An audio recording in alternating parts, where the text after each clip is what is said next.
Why is it more expensive to be poor? Hello viewers, today we'll talk about why it is more expensive to be poor. Before we get the video rolling, hit that subscribe and like button for more content like this. So without any delay, let's start the video. Even if the majority of people do not have a lot of money, each of us can at least imagine what it would be like to be affluent. We tune into them on television, we keep up with them on Instagram, and we read their memoirs and blogs. Regrettably, there's not a lot of understanding of how people in the other half of the population live in the opposite way. Even though a good many of us have certainly at one time or another referred to ourselves as broke or poor, relatively few of us actually have a sense of what it is like to live in true poverty. And it's not just a question of having less money to work with. As soon as you go below a particular level, a completely new set of restrictions take effect, and they actually make day-to-day living more expensive. If you've never been poor, you might not know all the hidden costs and financial traps that keep people in low-income brackets there. Without access to fundamental financial services such as checking accounts, ATMs, and personal checks, navigating the challenges of contemporary life can be quite challenging. But the more money you don't have, the higher the price of these goods will be for you.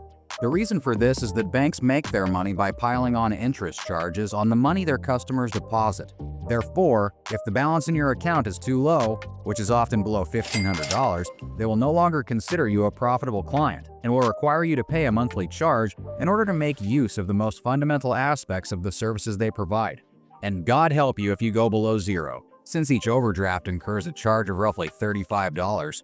And many banks will purposely sequence your transactions for the day, from biggest to smallest, to drive you into the red more rapidly and rack up as many overdraft fines as possible.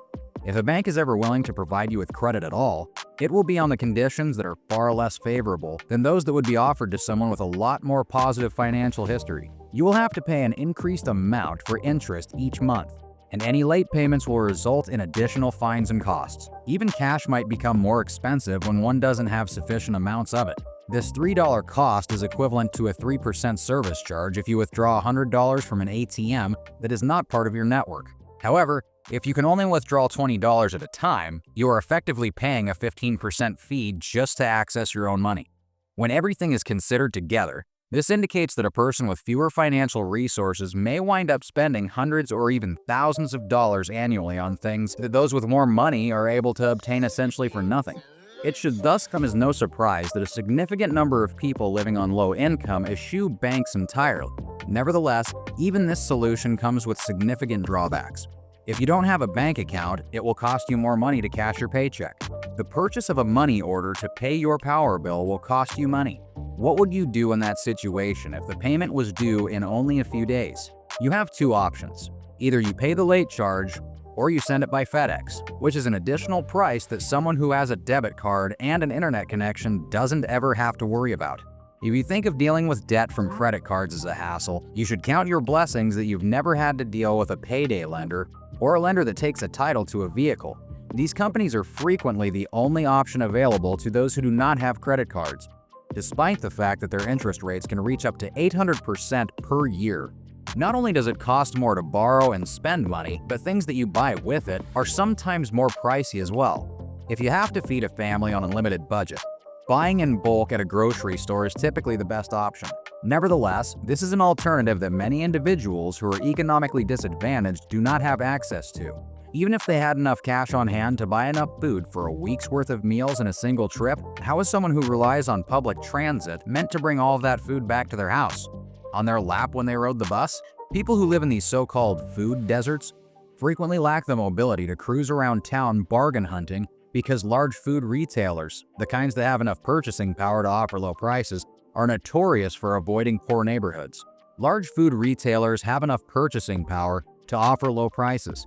They are forced to shop at neighborhood convenience and corner stores where the costs are significantly higher. Or they turn to fast food, which, despite the fact that it may appear to be less expensive in comparison, is really more expensive than people preparing meals at home, to say nothing of the potential negative effects on one's health over the long run. It's also possible for rent to be more expensive. In order to move in, the vast majority of landlords need a security deposit of between $500 and $1,000, which is an amount that is unattainable for those who are just barely getting by. If this is the case, your only choice, other than sleeping on the streets, may be a low-end extended stay hotel. which does not usually need deposits, but costs far more than renting an apartment over the course of a year. In addition, they frequently lack conveniences such as appliances for the kitchen or laundry room, both of which help apartment dwellers save both time and money. Time is money, as the old adage goes. And it's true, the more money you don't have, the more time you have to spend on the activities of daily living. Waiting at the bus stop, waiting at a laundromat, waiting at congested clinics and government offices all add up to a lot of waiting time. This results in a significant reduction in the amount of spare time that may be used to look after one's family, find an additional job, or plan one's escape from poverty. It gets worse. Things like food, petrol, and rent are typically the ones that feel the most impact from inflation, which is defined as general increase in cost. If you have smaller income, a bigger percentage of it will go towards those expenditures. Hence, a poor person's year-over-year expenses will increase at a faster rate than a wealthy person's. All of these stresses take a toll on a person's mind, which only makes the situation much more difficult. Imagine being forced to make difficult choices on how and where to spend your final few bucks on a regular basis. Should I pay the water bill or should I go grocery shopping? Do you want me to fill up that tank or take you to the hospital? This continuous depletion of mental energy, which psychologists refer to as decision fatigue, causes a decline in equality over one's judgment, which in turn leads to an increase in the likelihood of making errors. It is because they are so worn out that they are willing to settle for a quick cure, even if it will lead to additional difficulties further down the road. This is the reason someone could go to a payday lender when they know it's a poor decision. The scarcity trap is closely connected to the decision fatigue. The scarcity trap refers to our tendency to get preoccupied with the resources that we have the least of, to the point that we lose sight of the bigger picture. For instance, if a woman doesn't have enough diapers, she can feel panicked and end up purchasing 6 months worth of Huggies, only to find out after the fact that she didn't put aside enough money for rent. This is a common scenario. Some individuals might believe that those who are less fortunate only need to put in more effort and be more responsible with their money. And although it's true that improving your financial status involves these things, it also requires having at least a small amount of additional income to move around and access the acceptable spending alternatives. If you want to improve your financial condition, you need both of these things. When you don't have control over where you shop, where you live, or where you bank, you leave yourself vulnerable to being taken advantage of by unscrupulous companies. A financial plan cannot be created if there is no spare money available for budgeting, saving, or investing purposes. How are you meant to plan for the future if you spend all of your time putting out the flames that have sprung today?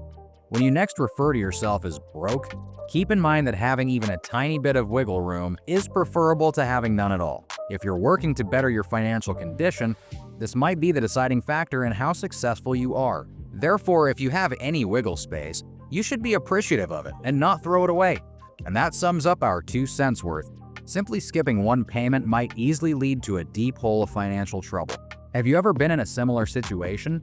And if so, were you able to get out of it? Please tell us your tale in the comments section. If you enjoyed this video, please hit that like button to help our channel grow and see you guys on the next video.